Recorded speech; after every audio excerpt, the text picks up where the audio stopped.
जय शिवराय मित्रांनो 2023 पीक विम्याविषयी माहिती घेणार आहोत।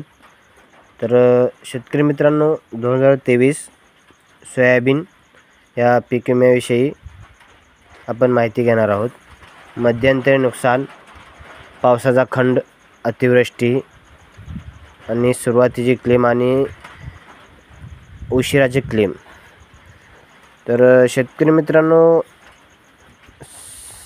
सरसकट पीक कापणी आणि क्लेम या तिन्ही विषयीचा जो पीक विमा आहे तो सध्या 7,170 कोटी एवढे पीक विमा वाटप बाकी आहे। तरी आजच्यापासून जे पीक विमा जे आहे ते वाटप सुरू झालेलं आहे। ते अकोला, सोलापूर, नाशिक, अहिल्यानगर, नाशिक या ठिकाणी जे आहे ते पीक विमा वाटपसाठी सुरू झालेलं आहे।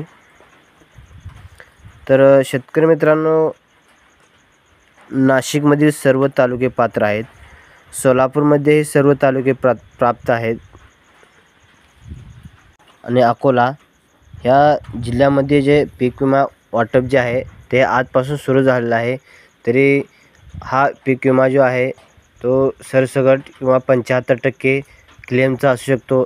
सर्व प्रकारचा पीक विमा हा आजपासून वाटप सुरू झालेला आहे। हिंगोली, नांदेड, परभणी, जालना, लातूर, संभाजीनगर, वाशिम, बीड, धाराशिव या जिल्ह्यांचाही पीक विमा वाटप सुरू होणार आहे। 1,10,00,000 शेतकऱ्यांना पीक विमा हा मिळणार आहे। अशाच माहितीसाठी आपलं चॅनल सबस्क्राईब करा।